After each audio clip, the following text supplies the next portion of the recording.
través de la señal de Radio Nuevo Mundo, presentamos el programa Academia Libre, un espacio que sintoniza con la actualidad educacional, el desarrollo científico y el mundo de las artes. Aquí la Universidad Pública pone sus micrófonos al aire. Con ustedes, David Evia. Vaya nuestro más cordial saludo a todos los auditores que a esta hora sintonizan Academia Libre, un programa donde la educación, las ciencias y las artes confluyen para hacer de la creación de conocimiento un espacio público. Me acompañan Cristian Castro y Laura Montoya. Hablamos sobre educación en Academia Libre. La publicación Lo que nos hace humanos, promovida por la UNESCO, fue enviada a los casi 11.000 establecimientos educacionales del Estado para reforzar la perspectiva intercultural de la enseñanza, respondiendo además a los tratados internacionales suscritos por el país. En Chile se reconocen 11 pueblos ancestrales: Aymara, Quechua, Licanantay, Coya, Changos, Diaguitas, Rapa Nui, Mapuche, Cahuéscar, Selknam y Yagán, además del pueblo tribal afrodescendiente. De ellos, solo 4 mantienen vitalidad lingüística: Aymara, Quechua, Rapa Nui y Mapuche.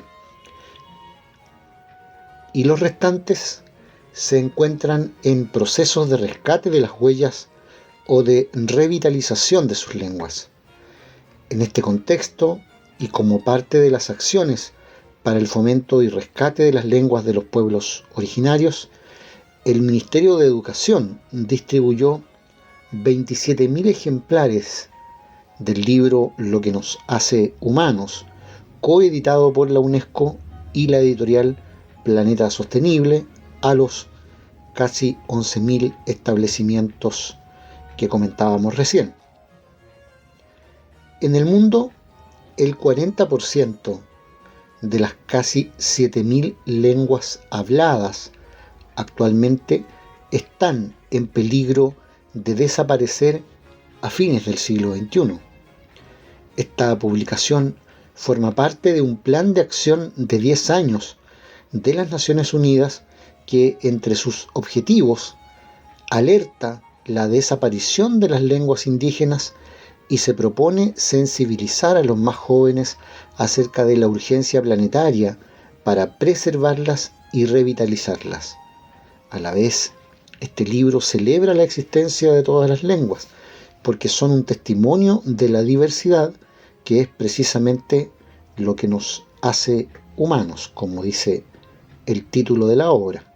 La UNESCO agradece al Estado de Chile por acercar este texto a las comunidades escolares y así se sumen a los esfuerzos por proteger este tesoro compartido, señaló Esther Puig-Laroche, directora de la Oficina Regional de la UNESCO para América Latina y el Caribe.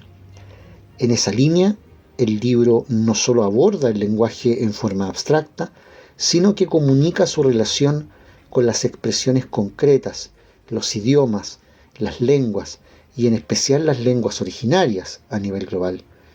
Como Ministerio de Educación valoramos y asumimos el compromiso con la preservación de las lenguas de los pueblos originarios, el que corresponde además a los tratados internacionales suscritos por el país. En este sentido, destacamos que durante el año 2023, la asignatura de Lengua y Cultura de los Pueblos Originarios Ancestrales se impartió en 1.446 establecimientos educacionales, cifra que esperamos aumentar en los próximos años, destacó la subsecretaria de Educación Alejandra Arratia.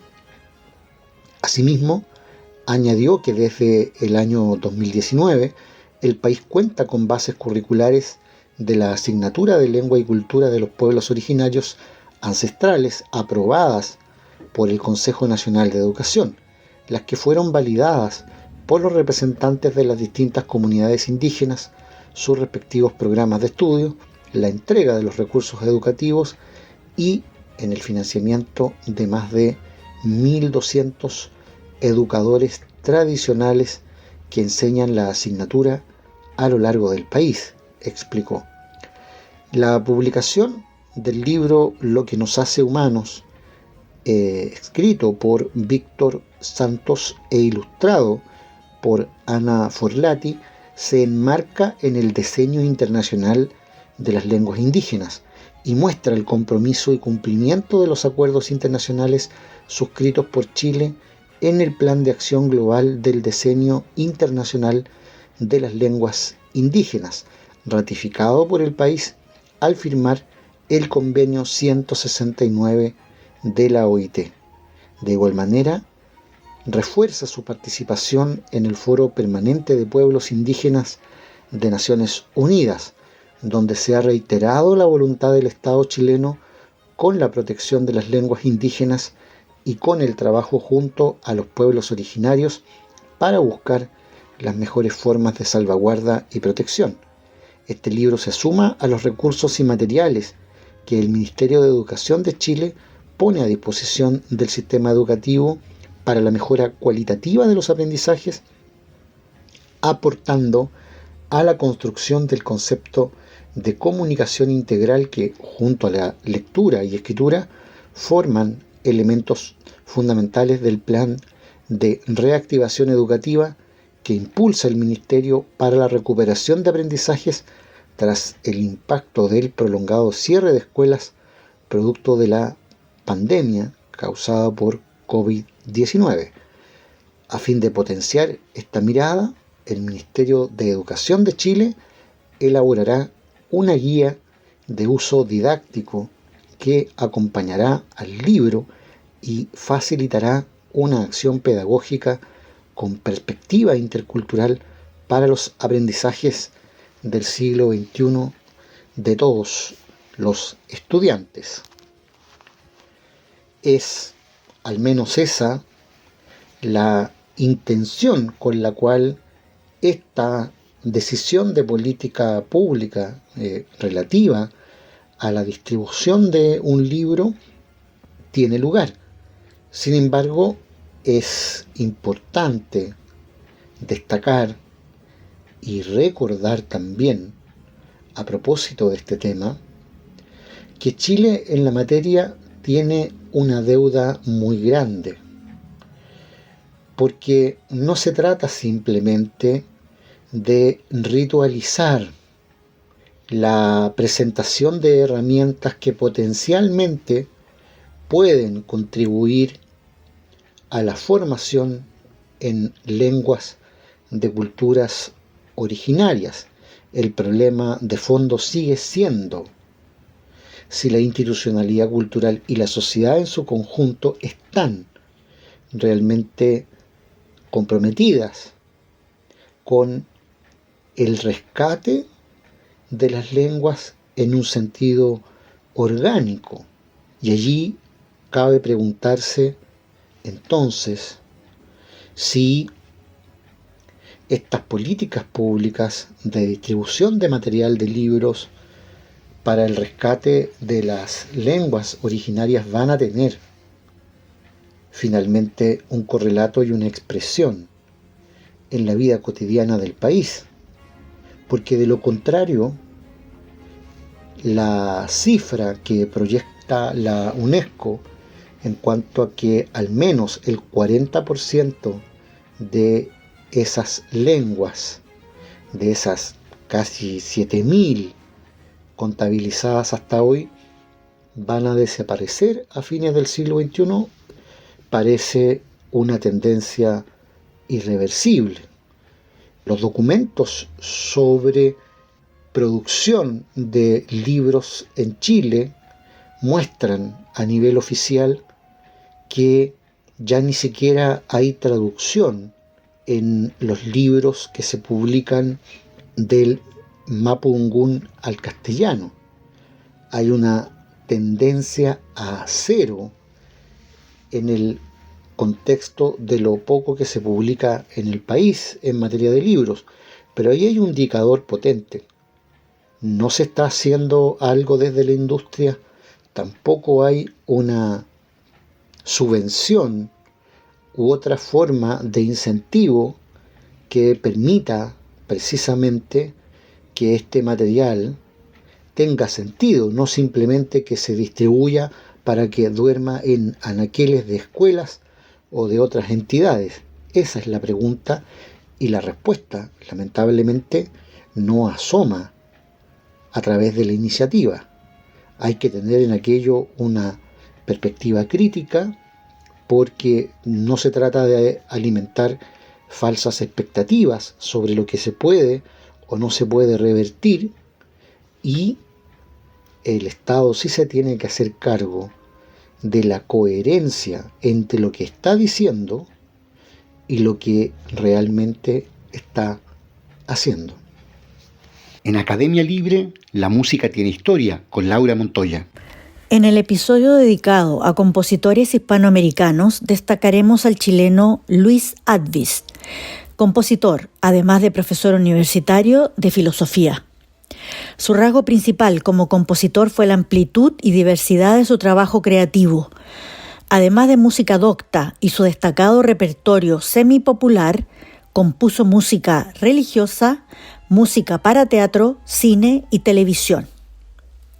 Luis Archibaldo de Lourdes Advis Vitaglich nació en Iquique el 10 de febrero de 1935.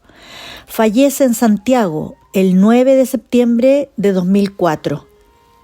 Si bien comenzó a estudiar música recién a los 23 años, creció en un entorno familiarizado con la actividad musical. Su padre, además de comerciante, era músico y su madre interpretaba el piano y cantaba. Gracias a los discos RCA de autores como Wagner, Mahler, Chopin y Tchaikovsky, que adquiría su padre, conoció tempranamente la música de tradición escrita, en especial la ópera, género por el cual sus padres mostraban predilección. Luego de estudiar en el Liceo de Hombres de Iquique, Luis Advis se trasladó a Santiago a estudiar leyes en la Universidad de Chile. Paralelamente entró a la carrera de filosofía, de la cual se tituló como licenciado. Fue en ese entonces que comenzó a interesarse seriamente en la composición. Se presentó ante el maestro y compositor Gustavo Becerra Schmidt, quien lo aceptó como alumno y con quien estudió 4 años en Santiago. Tomó además lecciones de piano con Alberto Spiggin. Muchas veces contó que durante su juventud en Iquique no escuchaba más que a Wagner y Beethoven. Consideraba a la música poco más que una afición y por eso entró a la Universidad de Chile a estudiar Derecho y Filosofía. Para él no existía entonces una tradición musical más atractiva que la clásica romántica desarrollada en Europa. Me molestaba escuchar un bolero y solo lo aceptaba como algo cómico. Hasta los 30 años, para mí, la verdadera música no incluía lo popular, explicaría tiempo después. Un par de discos de Margot Loyola y Violeta Parra lo introdujeron inicialmente al valor de las cantoras chilenas. Recibió luego un encargo clave para su vocación futura, cuando por petición de unos amigos aceptó musicalizar la comedia infantil La princesa Panchita de Jaime Silva en 1958, estrenada en el marco del tercer Festival de Alumnos de Teatro. A principios de la década de 1960 se interesó en la música que aparecía mencionada en las novelas de Vargas Llosa, García Márquez y Cortázar: el mambo, el tango, la milonga.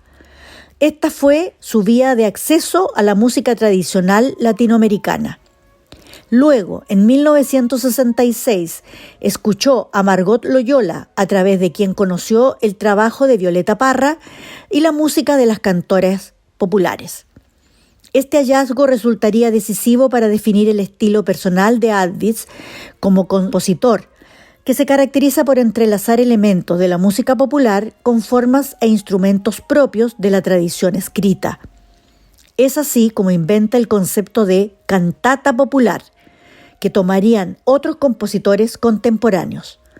No hay duda de que su impronta en la memoria popular se produjo a través de esta expresión musical, un novedoso y extenso formato de motivo conceptual trabajado en Chile hacia fines de los años 60, con música y textos de igual profundidad y cuyos mejores ejemplos se dieron como parte del movimiento de nueva canción chilena.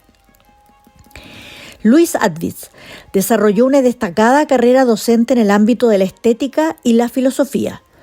Ejerció entre los años 1961 y 1981 como profesor titular de la Cátedra de Estética de la Universidad de Chile en las Facultades de Filosofía y Educación, Ciencias y Artes Musicales, Bellas Artes y Arquitectura y Urbanismo.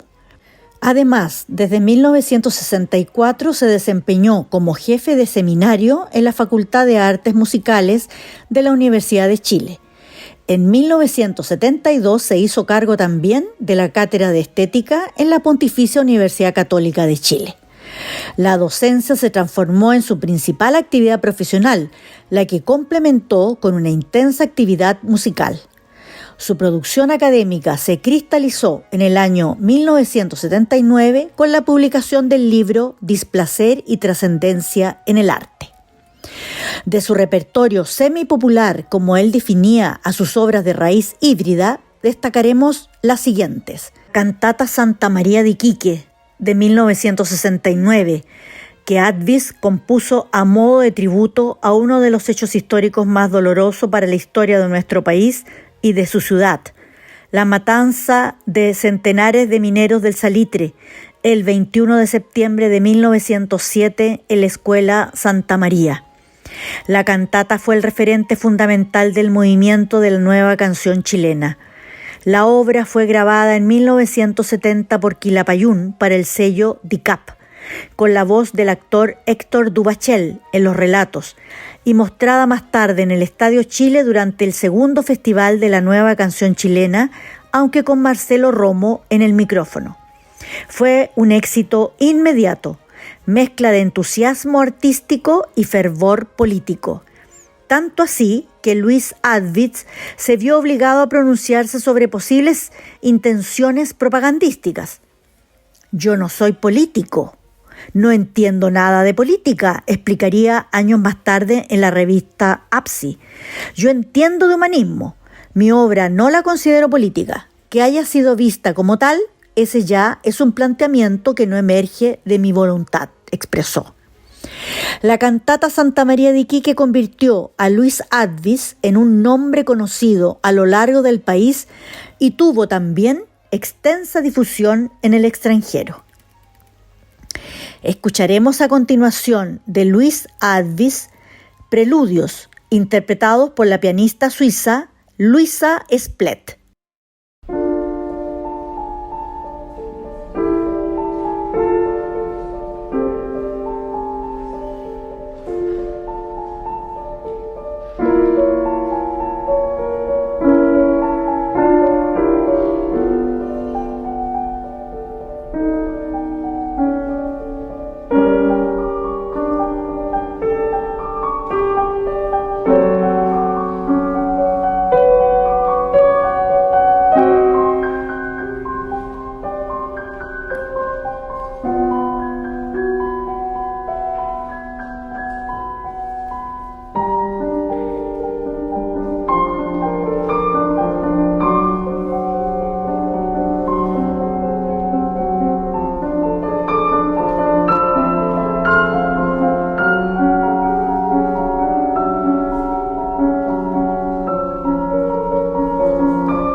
escuchado a la pianista suiza Luisa Esplet interpretando preludios del compositor chileno Luis Advis. Hablamos a esta hora en Academia Libre sobre actualidad en ciencia e investigación. Lo hacemos con Cristian Castro, quien nos proporciona cada semana las novedades en este plano.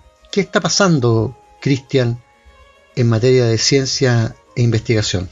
Hoy hablamos en esta sección dedicada a ciencia sobre salud, porque investigadores de la Universidad de California en Davis implantaron sensores en el cerebro de un hombre con un deterioro grave del habla debido a la esclerosis lateral amiotrófica.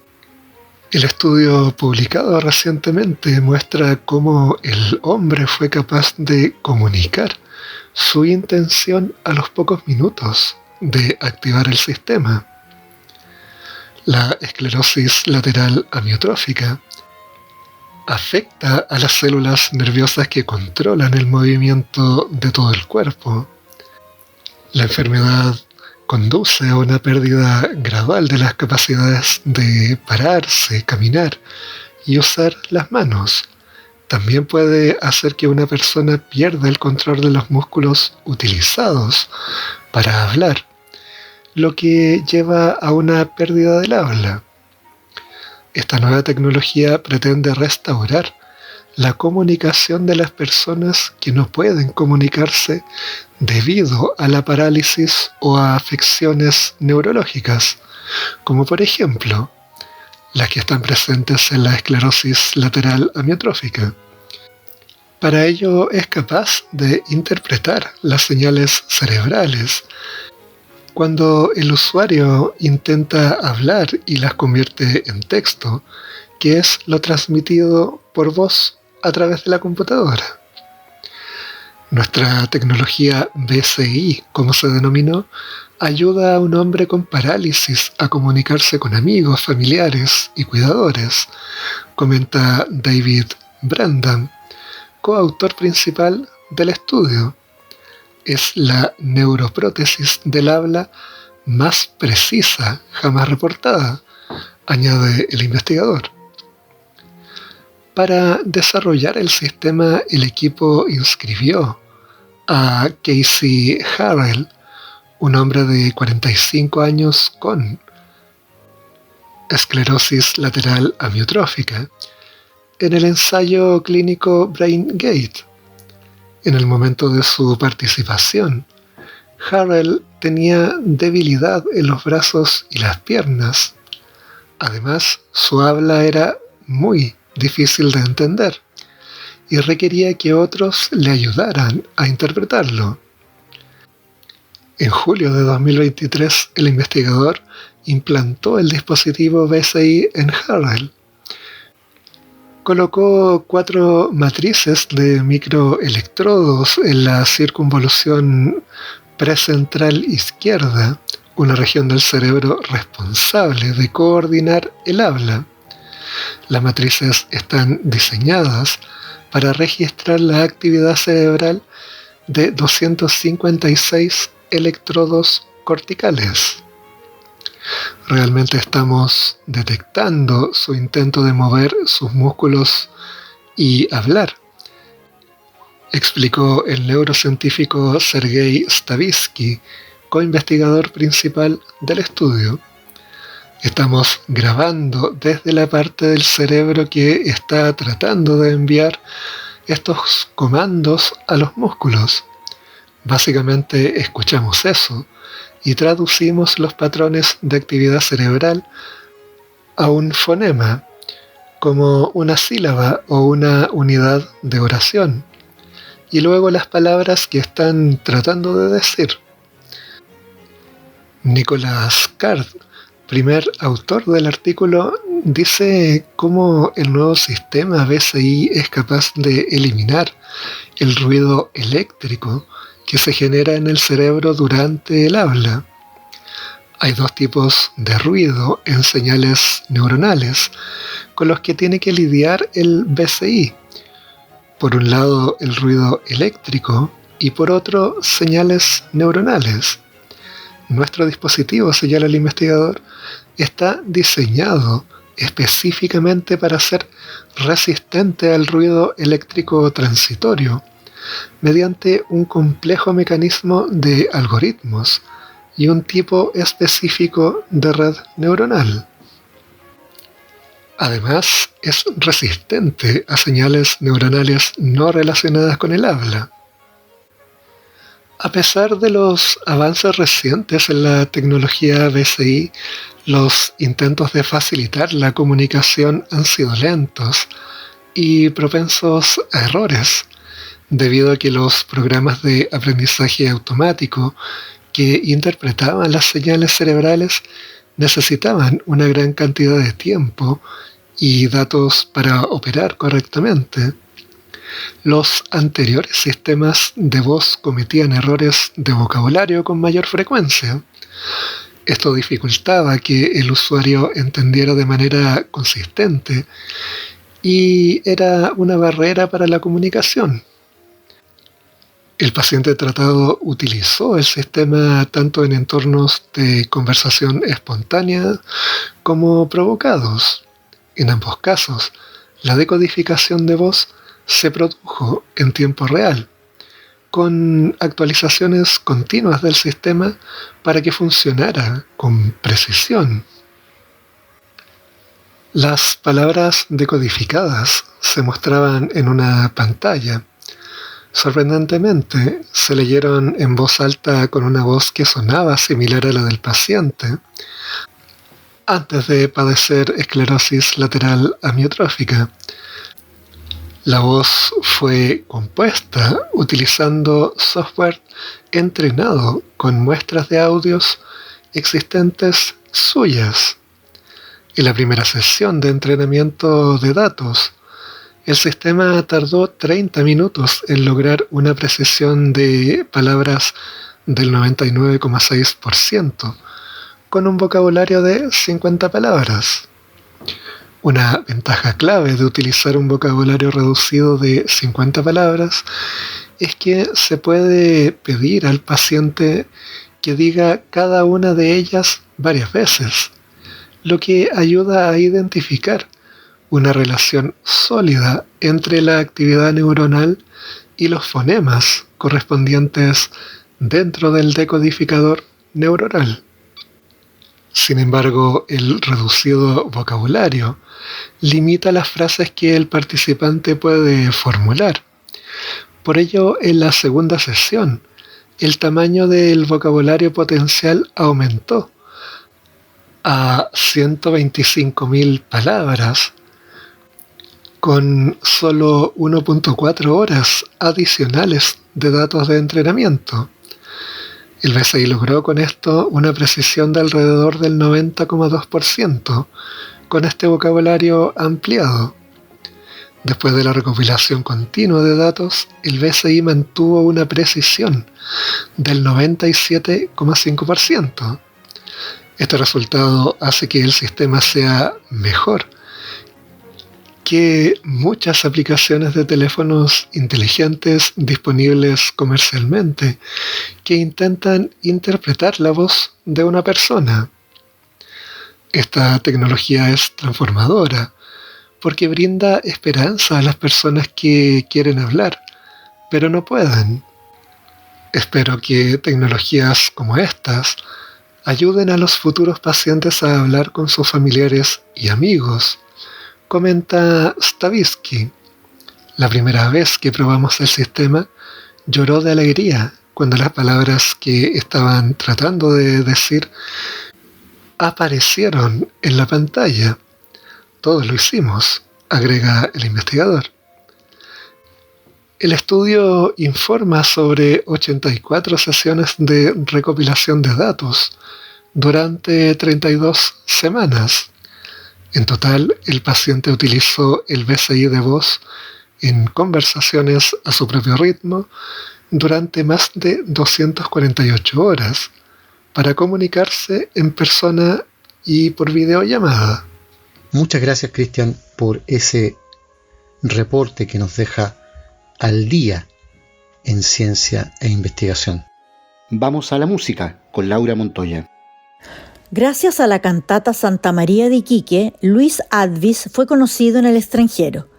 Sin embargo, el compositor no abandonó por ello su método callado y riguroso de trabajo.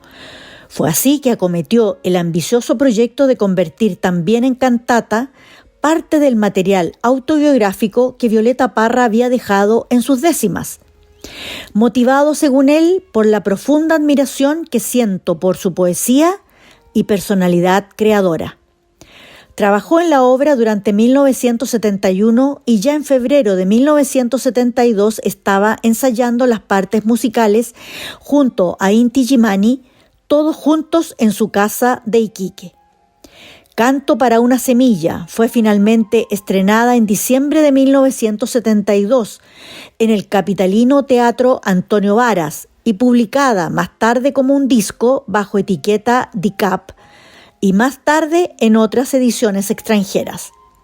En las voces, instrumentos y narración figuraban las personas que Advis había dispuesto especialmente para ello: Inti Illimani, Isabel Parra y la actriz Carmen Bunster.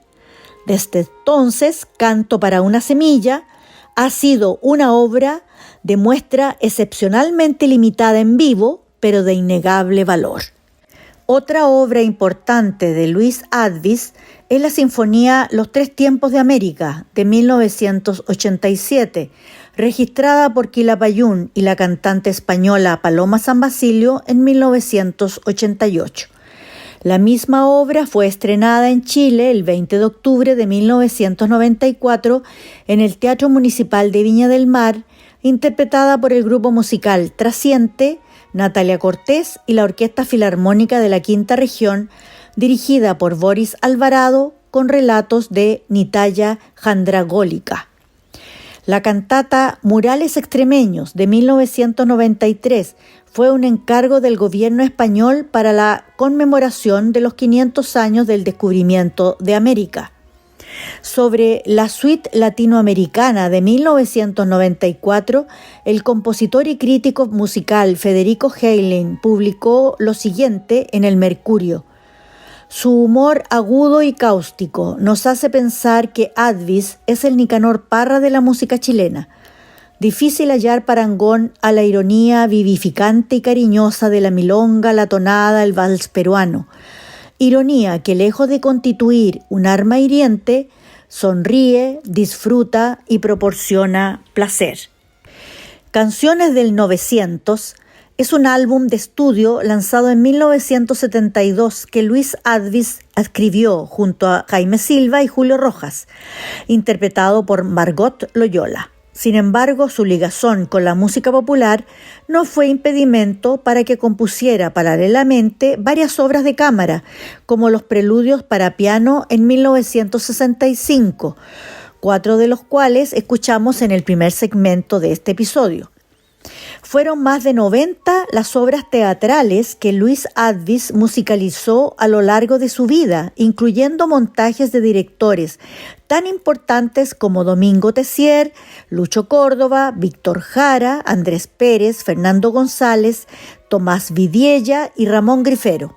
El libro Historia Social de la Música Popular en Chile, 1950-1970, destaca que Advis combinaba la capacidad de innovar con la tradición y la de establecer propuestas cargadas de originalidad, pensada para reforzar un discurso de integración en las artes de la representación, conjugando las ideas que primaban entonces en el medio nacional y en especial en la Facultad de Artes de la Universidad de Chile. También fueron suyas las partituras para ambientar las dos más importantes películas del cineasta Silvio Cagliozzi, Julio comienza en julio de 1978 y Coronación del 2000, así como el film La Tierra Prometida, dirigida por Miguel Litín en 1973 y la teleserie La sal del desierto de Alejandro Sievekin. Luego de años de ininterrumpida actividad, el golpe de Estado viene a destruirlo todo. Advis trabajaba en el montaje de La Virgen del Puño Cerrado, con dirección de Víctor Jara. Sin embargo, este es asesinado y el montaje se estrena con el título de La Virgen de la Manito Cerrada. Meses más tarde decide instalarse en el sur de Chile, específicamente en la ciudad de Valdivia, invitado por su amigo el dramaturgo Jaime Silva, que en ese momento ejercía como decano de la Facultad de Bellas Artes de la Universidad Austral. Con motivo del 20º aniversario de la universidad, el rector encarga a Silva la creación de una obra inspirada en la colonización alemana de dicha ciudad durante el siglo XIX. Este suma a Advis al equipo y comienzan a trabajar en lo que sería el Oratorio Escénico 1850, escrito después del golpe de Estado de 1973, en el que se entremezclan elementos de la música clásica con instrumentos y sonoridades del folclore.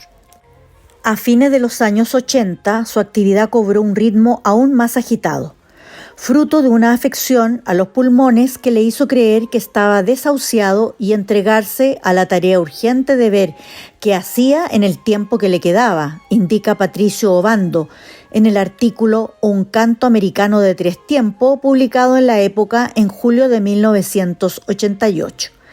En 1987 participó como socio fundador de la Sociedad Chilena del Derecho de Autor, y desde 1993 fue su presidente.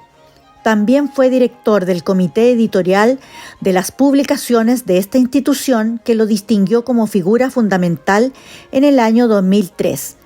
Ese mismo año le fue otorgado el premio Presidente de la República en la categoría Docta por su aporte creativo al repertorio musical nacional. Este reconocimiento coronó su trayectoria, refutando la percepción que el propio Advis tuvo sobre la recepción de su trabajo. Escribo mi música para 10 o 20 personas, para mis amigos y para quienes tengan una sensibilidad determinada con respecto a lo que yo hago, pero no creo que en general mis obras sean captadas tal como yo quise que fueran captadas, expresó. Al momento de su fallecimiento, Advis preparaba al menos 2 libros sobre la música de Violeta Parra y el movimiento juvenil de la Nueva Ola. Había compuesto además 5 temas para un venidero disco de Quilapayún, publicado finalmente en el 2007 bajo el título Siempre. Uno de sus últimos aportes a un montaje había sido para Del Salón al Cabaret, la Belle Époque chilena, en 2003. Recreación teatral, musical y coreográfica de los estilos de ese periodo a cargo de la Escuela de Teatro de la Universidad Católica. También dejó listo un oratorio llamado La Pampa del Tamarugal. Además, compuso 5 danzas breves: cha-cha-cha, son cubano, vals, habanera y ragtime, para el cuarteto de saxofones Villafruela, las que fueron incluidas en el CD Saxófonos de Latinoamérica. Luis Advis fallece el 9 de septiembre de 2004 a raíz de un cáncer a los 69 años de edad. Ya en su lecho de muerte les pregunta a quienes lo visitaban: ¿qué estamos esperando? La pregunta está abierta para múltiples interpretaciones, pero no hay duda que puede vincularse a su señera premura como gestor cultural. Escuchemos a continuación de Canto para una semilla, de Luis Advis, Los parientes y la infancia, en las voces de Inti Illimani, Isabel Parra y Carmen Bunster. Cantar es lindo deleite, mucho mejor con guitarra. Quien le hace el quite a la farra se va como por aceite. Sin mañas y sin afeites puede llegar la cantora, cantarle a la buena aurora como lo hace el chincolito, o cantarle al angelito como la Virgen Señora. A eso vengo, mis señores, a cantar cantos colmados de versos tan delicados como perfectos primores. Aquí mostrarán dolores, allá pedirán mudanzas, llenas de fe y esperanzas de nuestros amargos males. Fatal entre los fatales, yo seguiré estas andanzas. Empezaré del comienzo sin perder ningún detalle. Espero que no me falle lo que contarles yo pienso. A lo mejor no convenzo con mi pobre inspiración. Se larga la descripción sin coilas y sin engaños, reculando algunos años y mudando el caserón. Ya que suenan instrumentos, señores, denme permiso. Lo digo con gran estilo, aquí presento a mi abuelo. José Calixto, su nombre fue bastante respetado, amistoso y bien letrado, su talento les asombré. Más le aumenté su renombre al decidir muy en breve, no más entre martes y jueves, procura mostrar su honor, defendiendo el tricolor del año 79.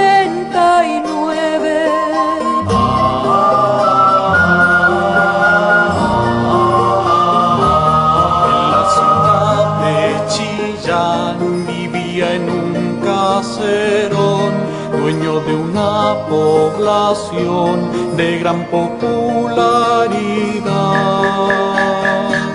Pa' mayor autoridad manda a su hijo a la escuela y a petición de mi abuela le va a enseñar a solfear, para una orquesta formar de arpa, violín y vihuela. Ya ven mi abuelo José con la música en la mente, y que no hubo más prudente como mi otro abuelo fue. Mi abuelo por parte Maire era inquilino mayor, capataz y cuidador, poco menos que del aire. El rico con su donaire lo tenía de obligado, caballerizo montado, de viñatero y rondín, podador en el jardín y hortalicero forzado.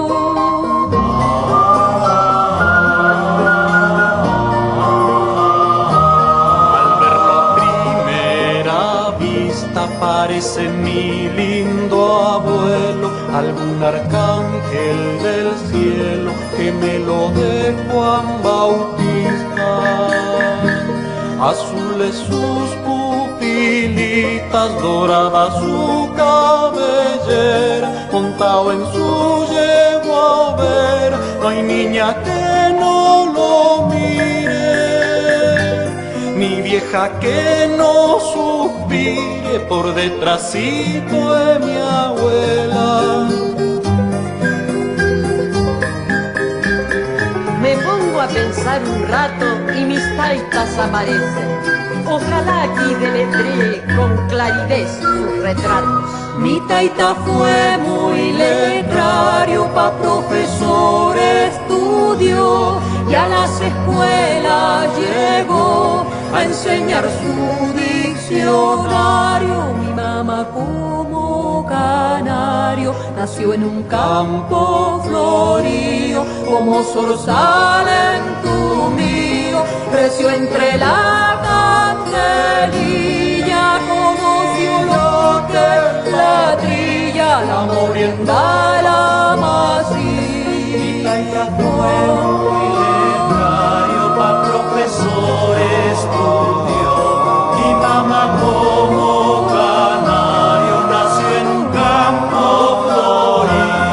Mi taita fue muy letrario, pa' profesor estudió, y mamá como canario nació en un campo florido.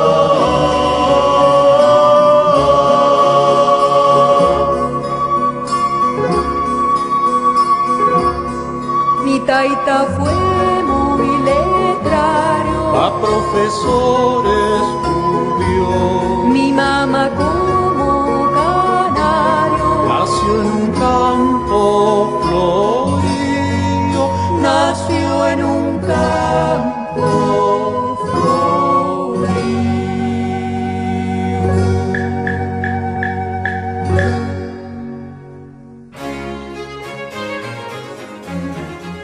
Con los parientes y la infancia, de Canto para una semilla, del compositor chileno Luis Advis, concluimos el episodio dedicado a compositores hispanoamericanos. Hablamos sobre arte y cultura a esta hora en Academia Libre.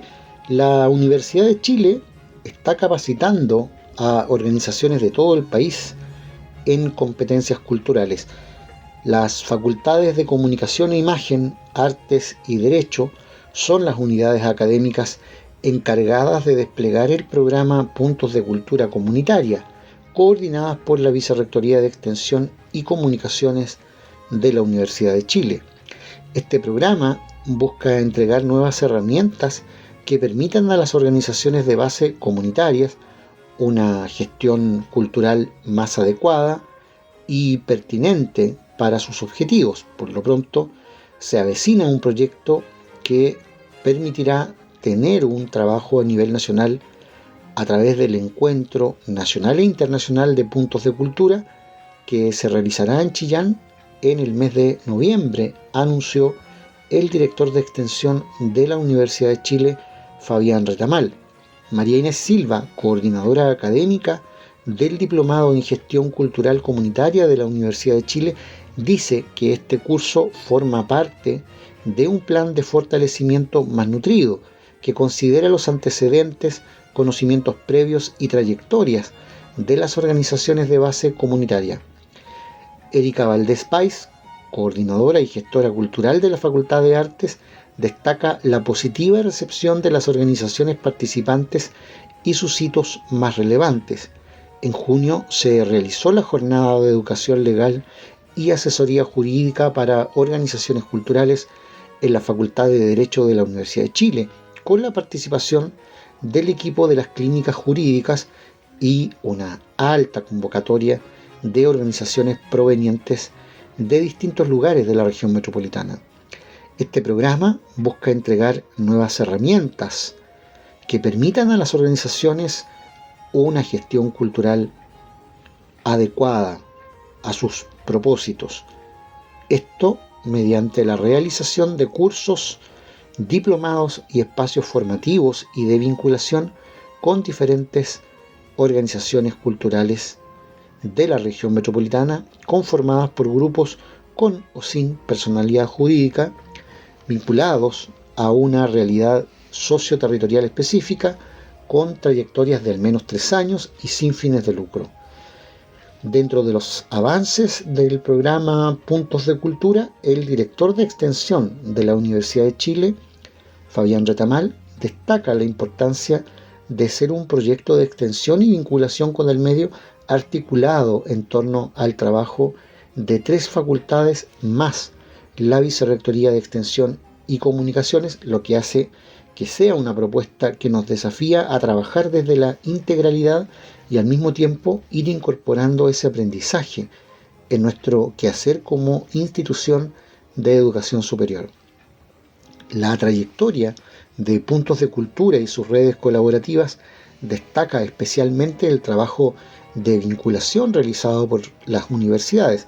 La Casa de Bello, en conjunto con la Universidad Tecnológica Metropolitana, UTEM, y otros planteles a nivel nacional, en colaboración con la Red en Artes y Humanidades del Consorcio de Universidades del Estado, trabajan para la aplicación de esta política pública precisamente en la región metropolitana.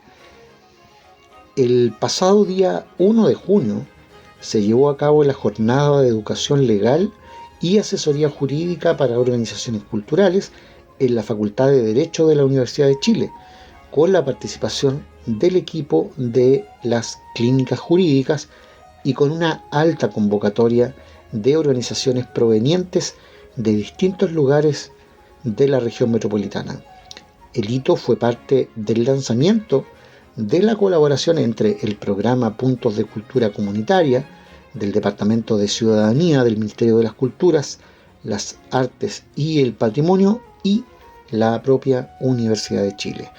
A su vez, se han diseñado diversas acciones y proyectos educativos para la transferencia de conocimientos con el propósito de implementar un proceso orgánico y prolongado que mejore su nivel de impacto en la comunidad, como el programa de formación Herramientas Artísticas para las Comunidades, entrelazando saberes, fortaleciendo los territorios, de la Facultad de Artes, ofreciendo a sus participantes talleres prácticos de mediación artística, curaduría artística, arte y espacio público y técnicas para la producción artística con un enfoque participativo y experiencial que combina teoría con práctica real y colaborativa. Es entonces el programa que lleva adelante la Universidad de Chile y otros planteles nacionales con el objetivo de capacitar a las organizaciones de todo el territorio nacional en competencias culturales, en una tarea que está empalmada, coordinada con los puntos de cultura del propio Ministerio de las Culturas, las Artes y el Patrimonio. Esperamos que esta iniciativa efectivamente se convierta en una herramienta positiva en pos de la recuperación del tejido social del país. Concluye aquí, en Radio Nuevo Mundo, esta emisión de Academia Libre, un programa producido por la Comisión Ejecutiva de la Universidad. En los micrófonos, Laura Montoya, Cristian Castro y David Evia. Agradecidos de su sintonía, nos reencontraremos con ustedes la próxima semana. Hasta entonces.